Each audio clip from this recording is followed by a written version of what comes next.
ભુજના ગંગારામ મલ્લ. કચ્છ ભુજમાં રહેતા ગંગારામ મલ્લ રામાનંદ સ્વામીના શિષ્ય હતા. તેઓ મૂળ ઉત્તર ગુજરાતમાં મોઢેરા પાસે દેલમાલ ગામના વતની જેઠી અટકના ઔદિચ્ય મોઢ બ્રાહ્મણ હતા. તેમણે પોતાની જેઠી જ્ઞાતિમાં સૌને સત્સંગ કરાવ્યો હતો. આ બધા મલ્લો જેઠી મલ્લ તરીકે ઓળખાતા. રામાનંદ સ્વામી ધામમાં ગયા પછી શ્રીહરિ પ્રથમવાર ભુજ પધાર્યા ત્યારે સુંદરજી સુથારના ઘરે ઉતર્યા હતા.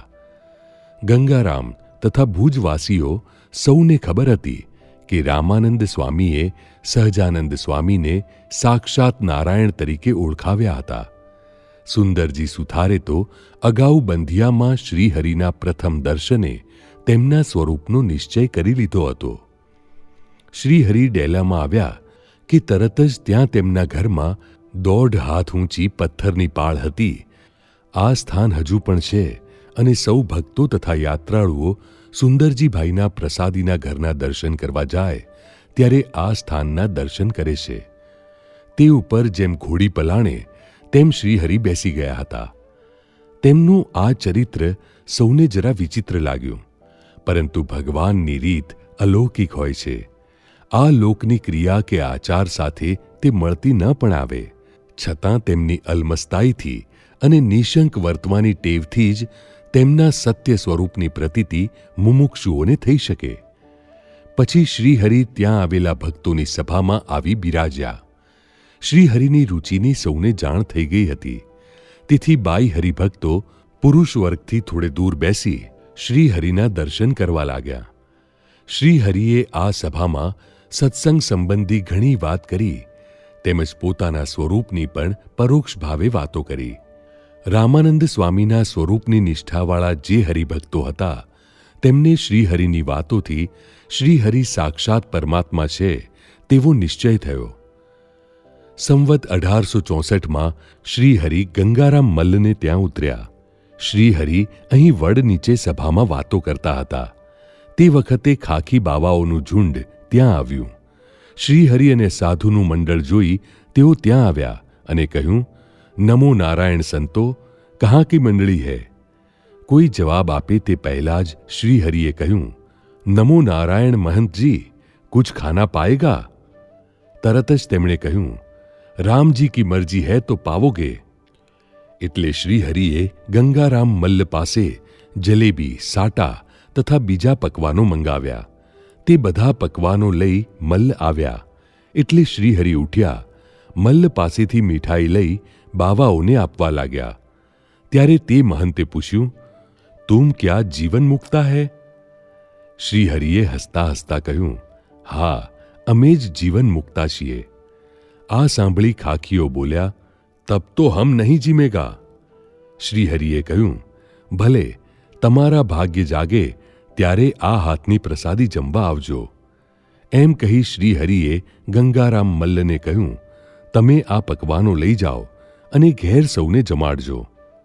તરત જ મલ્લે કહ્યું, મહારાજ, આપ ઘેર પધારો, અમારી મલ્લ કુસ્તી નિહાળો, પછી અમે સૌ જમીશું. શ્રીહરિએ કહ્યું, ભલે. શ્રીહરિ ત્યાંથી સીધા ગંગારામ મલ્લને ઘેર પધાર્યા. ગંગારામે નથુના આંગણામાં મલ્લ કુસ્તીની રમત રાખી હતી. શ્રીહરિ ત્યાં પધાર્યા. ઓટલા ઉપર ઢોલિયો ઢાળી દીધો. તે ઉપર શ્રીહરિ બિરાજ્યા. પછી શ્રીહરિએ ગંગારામને કહ્યું, પહેલાં દૂધ, સાકર અને ભાત કરાવો, પછી મલ્લ કુસ્તીની રમત કરો. શ્રીહરિને સાથેના સૌ સંતો ભક્તોને પણ જમાડવા હતા. મલ્લ કુસ્તીના દાવ શરૂ થયા. શ્રીહરિ રસપૂર્વક રમત નિહાળી રહ્યા હતા. વચ્ચે વચ્ચે રમતના દાવપેચ પણ બતાવતા હતા. તેથી ગંગારામે પૂછ્યું, મહારાજ, આપ દાવ જાણો છો? શ્રીહરિએ હસીને કહ્યું, અમે અયોધ્યામાં મલ્લ કુસ્તી કરતા, મોટા મોટા મલ્લોને હરાવ્યા છે. આ સાંભળી ગંગારામ મલ્લને હસવું આવ્યું. તેને થયું કે આ શુક્લકડી શરીર મલ્લોના થાપા શી રીતે સહન કરી શકતું હશે. ગમ્મતમાં શ્રીહરિને કહ્યું, મહારાજ, ત્યારે તો આજે આપણે તમારા દાવપેચ જોઈએ. એમ કહી પોતાનો હાથ શ્રીહરિના હાથમાં મૂક્યો. પછી શ્રીહરિને કહ્યું, મહારાજ, તમારામાં જેટલું જોર હોય તેટલા જોરથી મારો હાથ પકડી રાખજો. હું એક જ ઝટકામાં છોડાવી દઉં છું.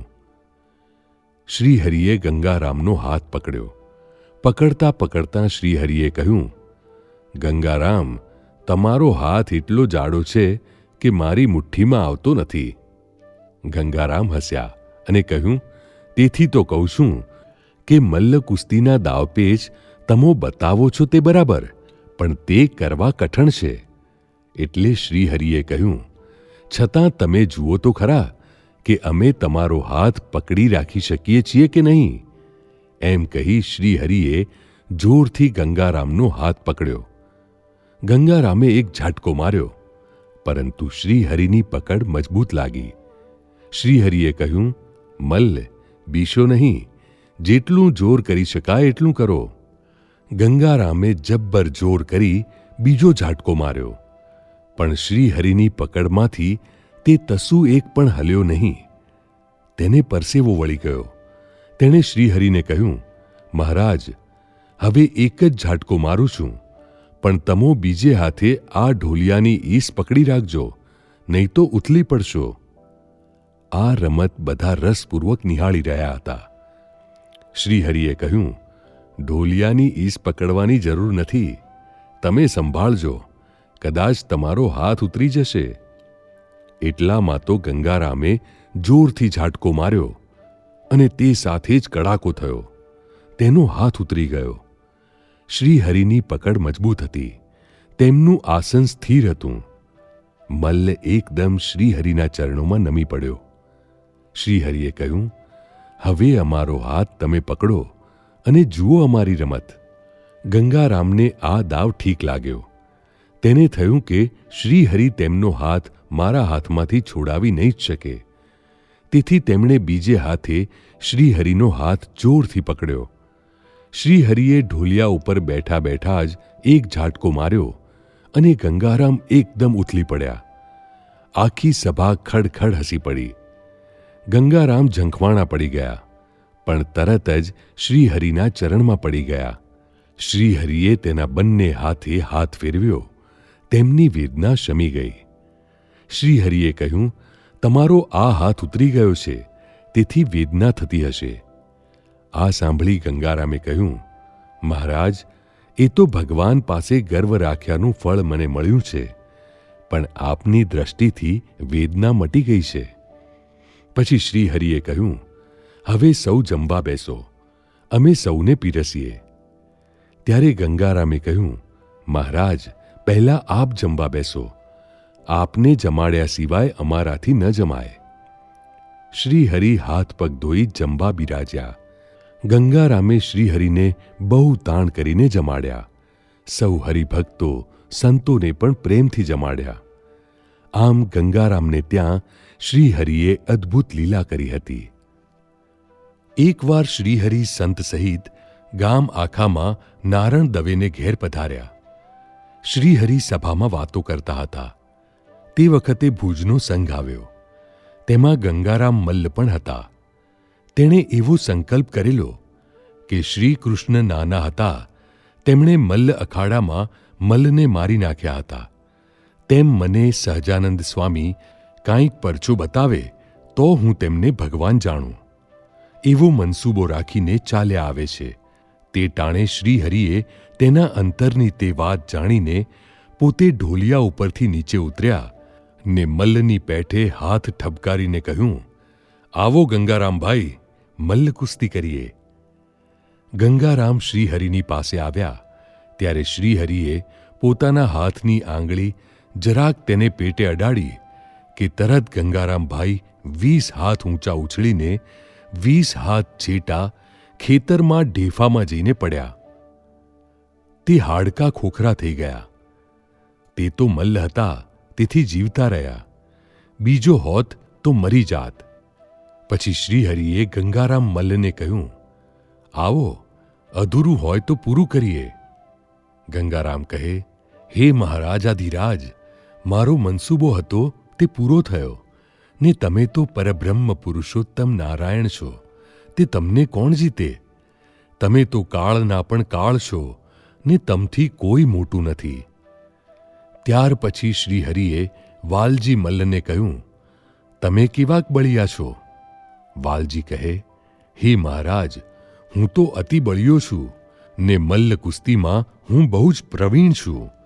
તે ગમે તેવો યોદ્ધો હોય તે પણ મને પહોંચી શકે નહીં એવું મારું બળ છે.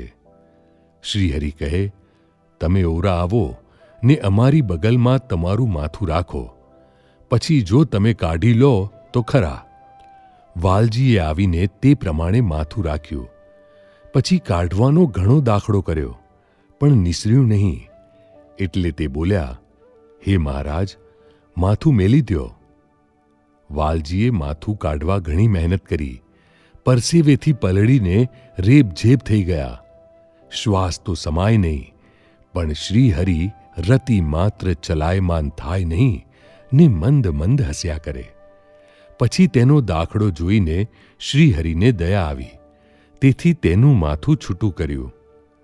વાલજી મલ્લે સ્તુતિ કરીને કહ્યું, હે મહારાજ, ભુજમાં હજારો મલ્લ આવી ગયા, પણ મને કોઈ જીતીને ગયો નથી.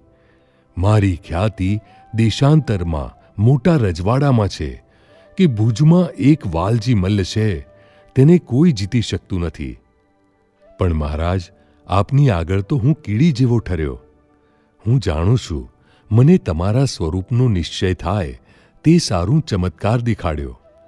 વળી મને મારા બાહુબળનું અભિમાન બહુ હતું, તે તમે ઉતાર્યું ને મને પાવન કર્યો. હે મહારાજ, તમે તો સાક્ષાત ભગવાન છો. પછી શ્રીહરિએ વાલજીના ભત્રીજાને કહ્યું, તું કેવોક બળિયો? તે કહે, હું તો બળિયો, કળિયો ને છળિયો છું.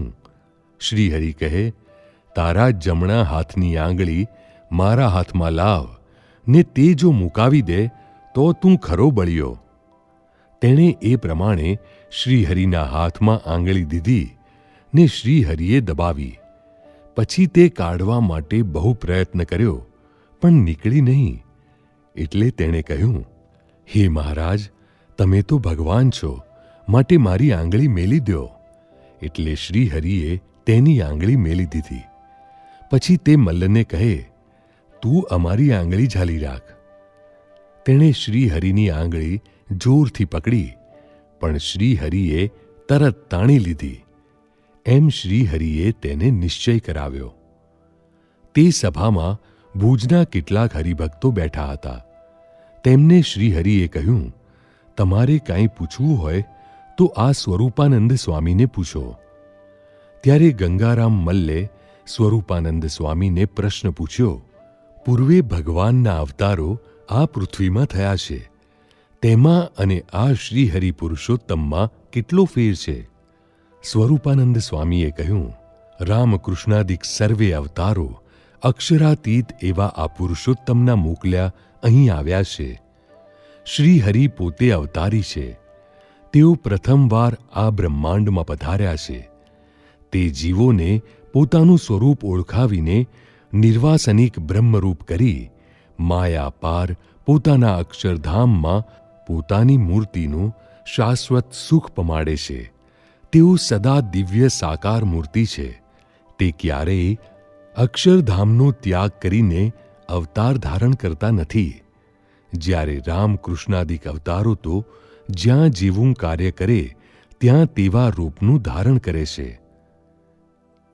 બીજા અવતારોમાં અને પુરુષોત્તમમાં તો જેમ ચંદ્રમાં અને તારામાં ફેર છે તેમ ફેર છે. તે સર્વે પુરુષોત્તમ એવા શ્રીહરિને ભજી તથા આજ્ઞામાં રહી ધ્યાન ઉપાસના કરીને મોટપને પામ્યા છે.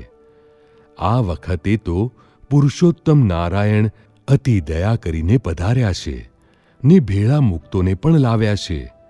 માટે શ્રીહરિને સર્વ અવતારના અવતારી સર્વથી પર જાણશે ને તેમની આજ્ઞામાં રહીને તેમની ઉપાસના કરશે તે સર્વ કોઈ અક્ષરધામને પામશે. આ સાંભળીને ગંગારામ મલ્લ આદિકને શ્રીહરિના સ્વરૂપનો પાકો નિશ્ચય થયો. સંવત 1864નો અન્નકૂટોત્સવ કરીને શ્રીહરિ સુંદરજી સુથારને ઘરે પધાર્યા હતા. સુંદરજીએ કહેલું કે હું તમને જાઓ ન કહું ત્યાં સુધી તમારે આ ઘરે રોકાવાનું છે. છેવટે શ્રીહરિ તેમના વચને બંધાયા. આ બાજુ ગંગારામ મલ્લ અને અન્ય ભક્તોને પણ શ્રીહરિને પોતાને ત્યાં પધરાવવાનો અત્યંત ભાવ હતો. શ્રીહરિએ અંતર્યામીપણે જાણી એક ચરિત્ર કર્યું. ભુજના દિવાન જગજીવન મહેતા શ્રીહરિના અકારણ દ્વેષી હતા.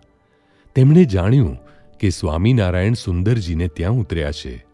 તેથી તેણે અચાનક સુંદરજીના ભવનમાં બારણે ટકોરા દીધા. સાથે અમલદારોને પણ લઈ ગયા હતા. સુંદરજીએ પૂછ્યું કે સ્વામિનારાયણ અહીંયા છે? સુંદરજી આ સાંભળી ગભરાઈ ગયા. તેમણે તરત કહ્યું, એ તો કાલે જ અહીંથી નીકળીને કાળા તળાવ ગયા છે. આ સાંભળી શ્રીહરિએ મેડીના ગોખમાંથી ડોક્યું કર્યું અને કહ્યું, અમે અહીંયા જ છીએ. આ સાંભળી જગજીવન ધૂંધવાયો. શ્રીહરિ સાથે થોડા પ્રશ્નોત્તર કર્યા. શ્રીહરિએ તેમના સચોટ જવાબ આપ્યા. આથી જગજીવનનું અહમ ઘવાયું. તેણે કહ્યું, આજે સાંજ સુધીમાં તમને પકડીને કેદ કરી દઈશ. આ વાર્તાલાપમાં સુંદરજી અને હીરજી બંને ભાઈઓના મોતિયા મરી ગયા. તેને થયું કે શ્રીહરિએ છતાં થઈને ઉપાધિ વહોરી છે. તેમણે હાથ જોડી શ્રીહરિને કહ્યું, મહારાજ, આ નાગર તમને પકડી લેશે. તેની પાછળ અમને પણ દુઃખ દેશે. શ્રીહરિ કહે, તો શું કરીશું? અમને ખબર નહીં કે આટલો બધો તે દ્વેષ રાખે છે. તે બંને કહે, મહારાજ, એમ કરો, તમે અહીંથી ક્યાંક બીજે ચાલ્યા જાઓ. આ સાંભળી શ્રીહરિ મંદ મંદ હસવા લાગ્યા. તેમણે નક્કી કર્યું કે ગંગારામ મલ્લને ત્યાં જઈએ. બરાબર તે જ વખતે જગજીવનના પત્ની પ્રભાવતીબાઈ માફામાં બેસીને ત્યાં આવ્યા. તેઓ તો શ્રીહરિની માફી માંગવા આવ્યા હતા. પરંતુ શ્રીહરિએ તેમને કહ્યું, ઠીક થયું, તમારો માફો ઉપયોગમાં આવશે. અમારે ગંગારામ મલ્લને ત્યાં જવું છે. આ સાંભળી બાઈ તો અત્યંત રાજી થઈ ગયા. તેમણે કહ્યું, મહારાજ, મારા પતિના બોલ્યા સામું જોશો નહીં. અમે તો કોઈનું અહિત કરતા જ નથી. જીવ પોતે જ પોતાનું અહિત કરી બેસે છે. એમ કહી શ્રીહરિ માફામાં બિરાજી ગંગારામ મલ્લને ઘરે પધાર્યા. આ બાજુ જગજીવને સેના સાથે આવી સુંદરજીના ઘરે શ્રીહરિની તપાસ કરી. પરંતુ તેઓ તો ગંગારામ મલ્લને ઘરે પધાર્યા હતા. આ સમાચાર મળતાં જગજીવને આરબ અનુચરોને બોલાવ્યા. તેમને કહ્યું, હમણાં ને હમણાં ગંગારામ મલ્લને ઘેર જાઓ. તેના ઘર બાર બધું લૂંટી લ્યો અને તેને ત્યાંથી સ્વામિનારાયણને કાં તો પકડીને મારી પાસે લાવો અને કાં તો કચ્છમાંથી હાંકી કાઢો. જગજીવનના અનુચરો જાણતા હતા કે જગજીવનના હુકમ પાછળ ફતેહ મહમ્મદની સૂચના હોય જ. તેથી તેઓ તરત જ હથિયાર બાંધીને ગંગારામ મલ્લને ત્યાં આવ્યા. શ્રીહરિ ગંગારામ મલ્લના ઘરે મેળા ઉપર ઉતર્યા હતા. શ્રીહરિના શરીરે કેસર ચંદન ચર્ચ્યું હતું. અગણિત ફૂલહાર, તોરા, બાજુબંધ, ગજરા પ્રેમી ભક્તે ધરાવ્યા હતા. ભક્તો શ્રીહરિને હિંડોળામાં ઝુલાવતા હતા. સન્મુખ ગંગારામભાઈ આદિ હરિભક્ત વાજિંત્ર વગાડીને કીર્તન ગાવતા હતા. એવી શોભાએ યુક્ત થતાં હિંડોળામાં ઝૂલતા હતા ને પોતાને આગળ ધામધૂમ થઈ રહી હતી. એટલામાં જગજીવનના અનુચરો આવ્યા. તેમણે મલ્લને કહ્યું, જુઓ, અમને દિવાનનો હુકમ છે. તમારે ત્યાં સ્વામિનારાયણ આવ્યા છે. તેને અમારે કેદ પકડીને લઈ જવા છે. તમે જો તેમને અમારે હવાલે નહીં કરી દો તો તમારા બધા જ મલ્લોના ઘર બાર અમે લૂંટી લઈશું અને બાળી દઈશું. ગંગારામ આ શાંતિથી સાંભળી રહ્યા. તેમણે તેમને ધીરેથી કહ્યું, ભાઈઓ, સાંભળો, સ્વામિનારાયણ મારે ત્યાં જ છે.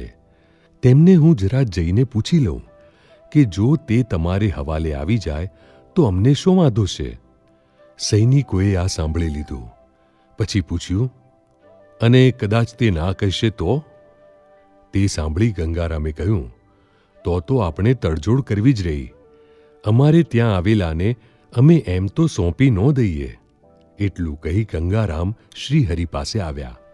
શ્રીહરિએ તેમને જોઈને પૂછ્યું, ગંગારામ, શી ધમાલ છે? ગંગારામે કહ્યું, મહારાજ, જગજીવનના માણસો આપને પકડવા આવ્યા છે. હવે તો આશીર્વાદ આપો એટલે ખરાખરીનો ખેલ આજે ખેલી લઈએ. જગજીવનને પણ દેખાડી દઈએ કે શું પરિણામ આવે છે. શ્રીહરિએ કહ્યું, પહેલાં એમ કરો, તમારા ભાઈને બોલાવી લ્યો. તેમને સંદેશો મોકલો કે જગજીવનના સૈનિકો ઘર લૂંટવા આવ્યા છે, માટે જલ્દી ચાલો. ગંગારામ શ્રીહરિની આજ્ઞાથી સાવચેત થઈ ગયા. તેમને યાદ આવી ગયું કે તેમનો ભાઈ ફતેહ મહમ્મદ જમાદારને ત્યાં જ ગયો છે. તેમની સાથે જ તેમની ઉઠક બેઠક છે. એટલે ફતેહ મહમ્મદને પણ જગજીવનની આ બાજીની એ રીતે જાણ થશે. તેને લાગ્યું કે શ્રીહરિએ અંતર્યામીપણે મદદ કરી છે. તેમણે એક માણસને ફતેહ મહમ્મદ જમાદારને ઘેર તેના ભાઈને તેડવા મોકલ્યો અને કહ્યું, જમાદાર સાંભળે તેમ કહેજો કે જગજીવનના માણસો આપણા ઘર લૂંટવા અને સ્વામિનારાયણને પકડવા આવ્યા છે. તે માણસ તરત જ ત્યાંથી ઉપડ્યો. ગંગારામ નીચે આવ્યા. તેમણે સૈનિકોને કહ્યું, ભાઈઓ, શાંતિ રાખો. સ્વામિનારાયણ ભગવાનને તમારી વાત કરી છે. તેમણે કહ્યું કે અમને ઉપાધિ આવે, અમારે લડવું પડે, તેના કરતાં તે પોતે જ તમારે શરણે આવી જાય છે. હમણાં નાહવા ગયા છે, એટલે થોડી વાર ખમો. સૈનિકોને આ સાંભળી નિરાંત થઈ. તેઓ હથિયાર સજ્જ કરી ત્યાં બેઠા. ગંગારામ મલ્લનો માણસ ફતેહ મહમ્મદ જમાદારને ત્યાં ગયો. ગંગારામનો ભાઈ ત્યાં જમાદાર પાસે જ બેઠો હતો. તેને જોઈને તેણે કહ્યું, તમારા ભાઈના ઘરો જગજીવનના માણસો લૂંટવા આવ્યા છે અને તમે કેમ અહીં બેસી રહ્યા છો? આ સાંભળી ગંગારામનો ભાઈ તરત જ ઉઠ્યો. ત્યારે ફતેહ મહમ્મદે પૂછ્યું, કેમ ઉઠ્યા? એટલે તેણે કહ્યું, તમારા જગજીવને અમારા સ્વામિનારાયણ ભગવાન સાથે વેર બાંધ્યું છે. સ્વામિનારાયણ ભગવાનને અમે અમારે ઘેર લાવ્યા છીએ, તેથી તે અમારા ઘરબાર લૂંટવા તૈયાર થયા છે. ફતેહ મહમ્મદ આ સાંભળી રહ્યા એટલે ગંગારામના ભાઈએ તેને કહ્યું, જમાદાર, ભૂલી ગયા, રાયધણજીએ તમને ઝેર પાયેલી તલવારનો ઝાટકો માર્યો હતો. તેનો ઘા બહુ ઉપાયો કરવા છતાં રૂઝાયો ન હતો. તે રામાનંદ સ્વામીએ ઔષધ કરીને રૂઝવ્યો હતો. તે રામાનંદ સ્વામીએ જેમને પોતાના વારસદાર ગણી પોતાની ધર્મની ગાદીએ બેસાડ્યા છે, તે અમારા ભગવાનને તમારો ઈર્ષ્યાળુ જગજીવન આજે પકડવા તૈયાર થયો છે. આજ તો ખરાખરીનો ખેલ મંડાશે. જગજીવનને કાંઈ થાય તો પછી અમને જવાબદાર ગણશો નહીં. ફતેહ મહમ્મદ આ સાંભળી રહ્યા. તેમણે એકદમ કહ્યું, હું સ્વામિનારાયણને ઓળખું છું. મેં તેમના દર્શન કર્યા છે. ખુદાનું નૂર તેમની આંખોમાં ચમકે છે. જગજીવન કોના હુકમથી આ બધું કરી રહ્યો છે? એટલું બોલતા તો જમાદાર ઉશ્કેરાયા. મારા રાજ્યમાં મારી પરવાનગી વિના આવી હિંમત! મારા રાજ્યમાં મારી પરવાનગી વિના આવી હિંમત! તેણે તરત જ પોતાના માણસોને બોલાવ્યા. તેમને કહ્યું, તમે હથિયાર બાંધી આ મલ્લની સાથે તેને ઘેર જાઓ. જગજીવને મોકલેલા સૈનિકોને પકડીને મારી પાસે હાજર કરો. ગંગારામ મલ્લના ભાઈની સાથે ફતેહ મહમ્મદ જમાદારના અસવારો આવ્યા. મલ્લને ત્યાં પહોંચ્યા.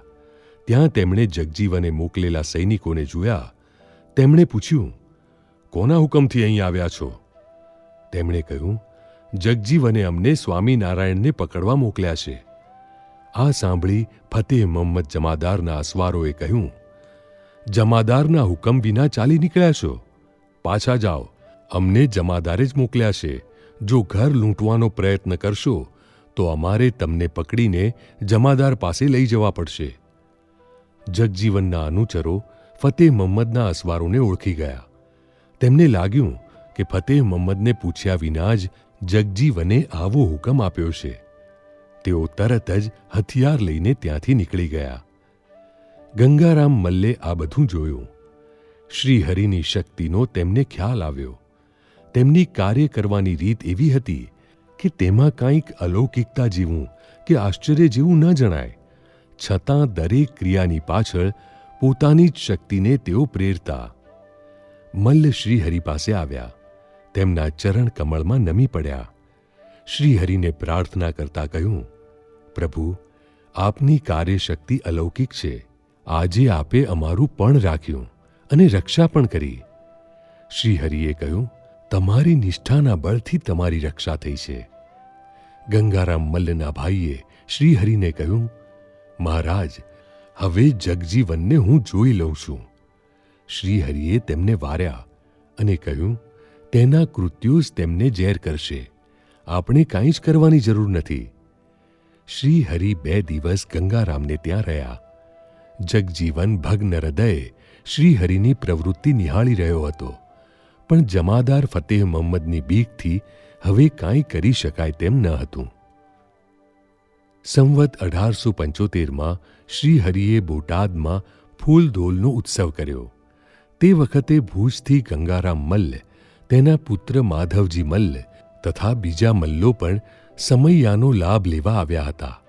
તે વખતે શ્રીહરિએ કહ્યું, ગંગારામ, આ કાઠી દરબારો તલવારના પટ્ટા ખેલવામાં પાવરધા છે, પણ મલ્લ કુસ્તીની વિદ્યા તેમને આવડતી નથી. એટલે આજ તમે તમારા કુસ્તીના દાવ તેમને બતાવો. શ્રીહરિની આજ્ઞા થઈ એટલે તેમણે તેમના વસ્ત્રો ઉતાર્યા. પછી શ્રીહરિએ દાહા ખાચરને બોલાવીને કહ્યું, આ ભુજના મલ્લો છે, મલ્લ કુસ્તીમાં પ્રવીણ છે.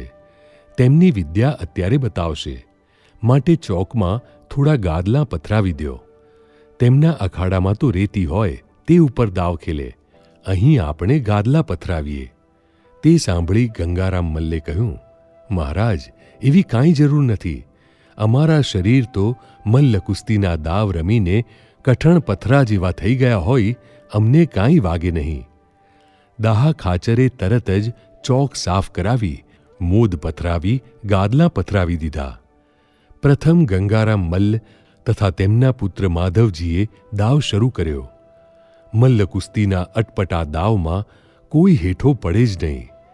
શ્રીહરિ આ જોઈ હસવા લાગ્યા. તેમણે કહ્યું, બાપ કરતા બેટા સવાયા નીકળ્યા ખરા. પછી બીજા મલ્લોએ તેમના દાવ બતાવ્યા. શ્રીહરિ તથા કાઠી ભક્તો બહુ જ રાજી થયા. શ્રીહરિએ ભગા દોશીને કહ્યું, આ મલ્લોને આપણે સરપાવ આપવો છે. તે સાંભળી ગંગારામે હાથ જોડીને કહ્યું, મહારાજ, સરપાવમાં એટલું જોઈએ છે કે આપ એક વખત ભુજ પધારો. છેલ્લા 7-8 વર્ષથી કચ્છને આપે તારવી દીધું છે, તો હવે દયા કરો. આ સાંભળી શ્રીહરિ રાજી થયા. તેમણે કહ્યું, ગંગારામ, કચ્છના હરિભક્તો તો અમારા અંતરમાં છે. અમે તો જે ધર્મ નિયમ ન પાળે તેને તારવી દઈએ છીએ. તમારે ત્યાં તો બધા શુદ્ધ વર્તે છે. તમારી ઈચ્છા છે તો એક વખત જરૂર આવીશું. અને આપેલ વચન મુજબ શ્રીહરિએ ભુજમાં મંદિર બાંધ્યું અને નરનારાયણ દેવની પ્રતિષ્ઠા કરી. તે વખતે ગંગારામ મલ્લે શ્રીહરિને તેડીને મધ્યખંડમાં મૂર્તિના સિંહાસન ઉપર બેસાડી દીધા હતા. સંવત 1877માં શ્રીહરિ ગઢપુર બિરાજતા હતા. તે વખતે દેશ દેશાંતરથી હરિભક્તો શ્રીહરિના દર્શન કરવા ગઢપુર આવતા હતા. આ પ્રસંગે ગંગારામ મલ્લ તથા તેનું મંડળ પણ આવ્યું હતું. શ્રીહરિ પોતાની અનેક પ્રકારની દિવ્ય લીલામાં સમગ્ર સત્સંગીઓને રંગીને તેમને જગતનું ભાન ભૂલાવી દેતા. તેમની દરેક ક્રિયા પોતાની મૂર્તિનું સુખ દેવા માટેની જ હતી. અષાઢ બેઠો હતો. શ્રીહરિ પૂનમને દિવસે ઘોડી ઉપર બેસી લક્ષ્મીવાડીએ પધાર્યા. સંતો હરિભક્તો પણ શ્રીહરિની પાછળ લક્ષ્મીવાડીએ ગયા. અહીં શ્રીહરિ પોતાની ઘોડીને અતિ વેગમાં ફેરવવા લાગ્યા. શ્રીહરિની આ સમયની રમણીય મૂર્તિના દર્શન કરતાં ગુણાતીતાનંદ સ્વામીએ જોયું કે શ્રીહરિની પાઘમાંથી એક તોરો છૂટો પડી જમીન ઉપર પડી ગયો છે. તે પ્રસાદીનો તોરો લેવા સ્વામી દોડ્યા. ગંગારામ મલ્લે પણ એ તોરો જોયો. તે પણ તે લેવા દોડ્યા. શ્રીહરિ આ લીલા જોઈ રહ્યા. ગુણાતીતાનંદ સ્વામીની કૃશ અને તપસ્વી કાયા અને ગંગારામ મલ્લની પહેલવાન કાયા બંનેમાંથી કોણ તોરો લેશે તે જોવા શ્રીહરિએ પણ ઘોડી થંભાવી. સૌ સંત હરિભક્તો પણ જોઈ રહ્યા. ગુણાતીતાનંદ સ્વામી અને ગંગારામ મલ્લ એકી શ્વાસે તોરા તરફ દોડતા હતા. ગંગારામને મનમાં જરા કાયાનું અભિમાન હતું કે તપસ્વી સાધુને તો હમણાં આંબી જાઉં અને તોરો હું જ લઈ લઉં. બંને તોરા પાસે પહોંચી ગયા.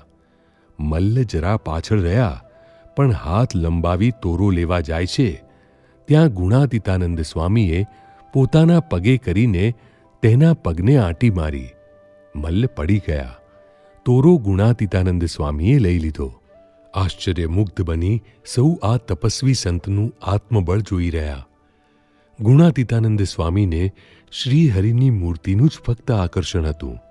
તેથી લૌકિક ભાવે પણ તેમની સમગ્ર ઇન્દ્રિયો શ્રીહરિના સ્વરૂપમાં જ આંતર અને બાહ્ય બંને પ્રકારે કેન્દ્રિત રહેતી. એટલે તેમનામાં શ્રીહરિનું જ બળ હતું. પછી શ્રીહરિએ હાલ જ્યાં બેઠક છે ત્યાં આંબો હતો ત્યાં સભા કરી. અહીં સભામાં શ્રીહરિએ એકાંતિક ભક્તમાં પણ ભેદ છે એ દર્શાવી વાત કરતાં કહ્યું, સર્વ એકાંતિકોમાં પણ ગુણાતીત એ શ્રેષ્ઠ છે. માટે આ ગુણાતીતાનંદ જીવા તો એ એક જ છે. એ જીવા બીજા કોઈ નથી. આમ ગુણાતીતાનંદ સ્વામીની ઘણી પ્રશંસા કરીને મહિમા કહ્યો. આ સાંભળી ગંગારામ મલ્લને ગુણાતીતાનંદ સ્વામી વિશે અક્ષર બ્રહ્મપણાનો ભાવ થયો હતો. કારણ કે તે સમયે અન્ય સંતો ભક્તો પણ સ્વામીના અક્ષરપણાની વાતો પરસ્પર કરતા હતા.